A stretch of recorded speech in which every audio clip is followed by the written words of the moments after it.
Mesdames et messieurs, mes amis, bonjour ou bien bonsoir. C'est moi, votre ami Louis. Et vous qui ne le savez pas encore, je suis Louis, ok? On m'appelle teacher, on m'appelle ce qu'on veut. Les amis pour les amis intimes. Par faute de temps, je ne parle pas très souvent sur ma chaîne de YouTube. Mon temps est très limité, mes amis. Par contre, je dois faire beaucoup d'efforts et je suis en train de le faire pour parler au moins une fois par semaine. Pour commencer, je vous souhaite la bienvenue. Je suis là, mes amis, pour partager quelques connaissances et expériences avec vous. Ça fait déjà 5 ou 6 mois, j'ai été en compagnie avec quelques collègues, mais ce qui donnait plus de sens et qui dominait le plus notre conversation, c'était vraiment un sujet très intéressant. Donc, je parlais avec mes collègues à propos d'un songe. Et dans le songe, j'ai vu des grands hommes de la Terre, comme le président américain Donald Trump, George Bush, Bill Clinton et Barack Obama, et même le président français. Donc le président français a eu à demander à ces grands hommes, où allez-vous? Où allez-vous?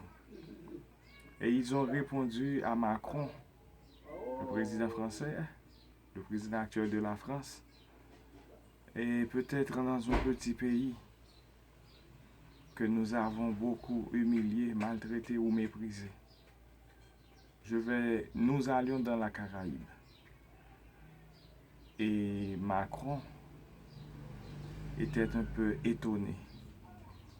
Donc, je racontais ce rêve ou ce songe avec mes amis. Je partageais, pour bien dire, ce songe avec mes amis, mes collègues. Et ils se sont un petit peu émus. Donc nous étions là-bas à peu près 5 nationalités différentes. Et puis on changeait les idées. J'ai une amie, elle est italienne, elle s'appelle Stéphanie. Donc elle a dit, je ne sais quoi dire. Je lui ai dit, bon, pas la peine d'aller visiter l'Italie maintenant parce que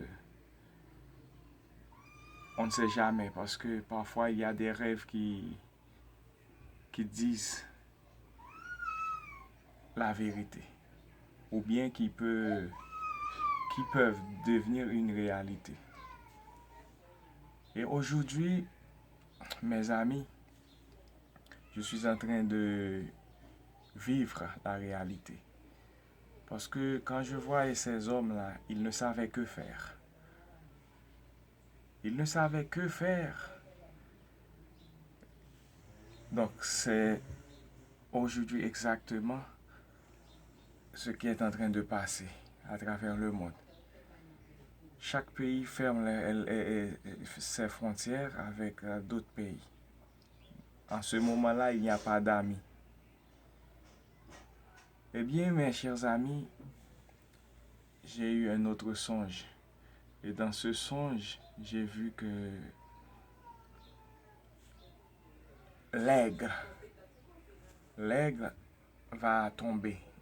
Et va tomber à jamais. L'aigle arrive à sa chute, mes amis. J'ai vu dans le songe que l'aigle avait une existence de entre 248 à 250 ans. Donc, quand j'ai calculé l'indépendance de cet État, ou de ces États réunis. Et c'était le 4 juillet. C'était le 4 juillet 1771 et 76, et je m'excuse. C'était le 4 juillet 1776. Maintenant, et j'ai vu que l'aigle ne doit pas dépasser une limite entre 2024 et 2026. C'est-à-dire avant 2030, l'aigle perdra sa puissance.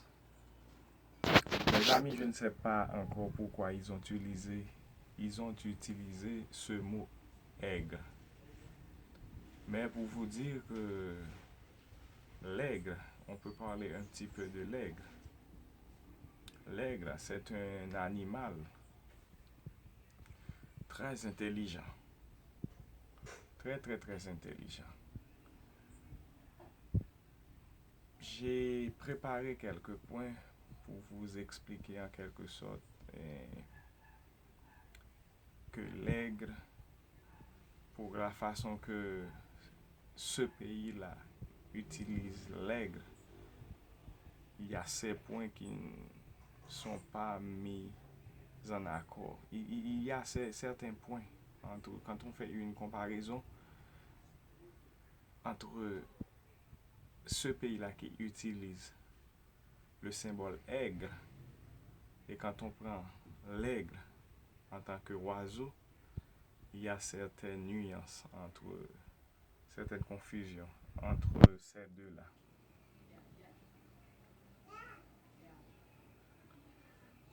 Eh bien, mes amis, je suis toujours content d'être avec vous. Je suis toujours content de me présenter, ok, sur ma chaîne.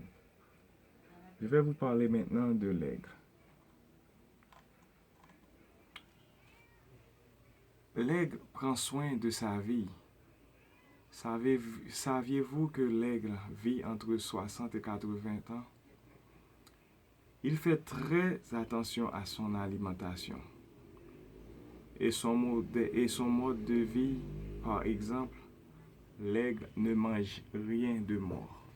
Ensuite, il est très propre et constitue son nid très haut dans les falaises et si grand qu'un homme pourrait s'y asseoir.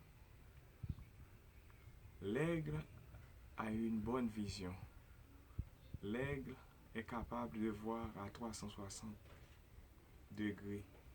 Il a une vue si perçante qu'il peut voir des kilomètres à la ronde. Ainsi donc, il a la capacité d'avoir un champ de vision très étendu. C'est l'image d'une vision large et d'une prise en compte de beaucoup d'aspects quand vous voulez prendre une décision.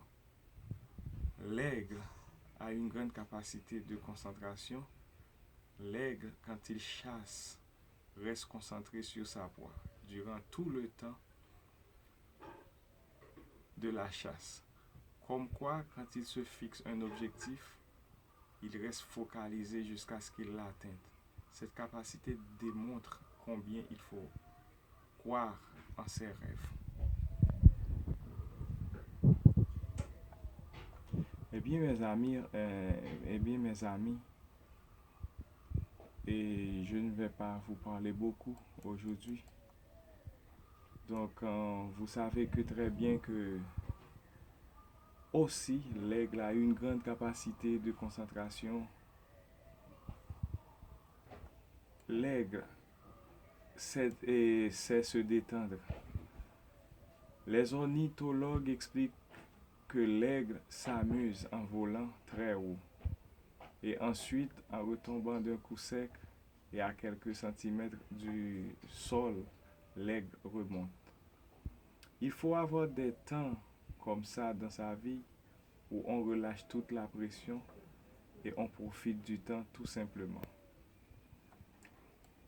Il est dans la nature de l'aigle de prendre des risques pour grandir.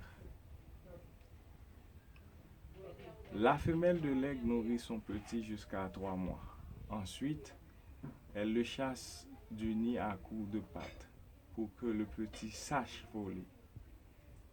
Il faut sortir de la zone de confort, prendre des risques pour voir de nouvelles choses entrer dans notre vie et avoir de bons résultats. L'aigle est organisé dans le matin. L'aigle reste perché sur une branche durant des heures. En fait, il a un thermomètre interne qui lui indique la bonne température de vol.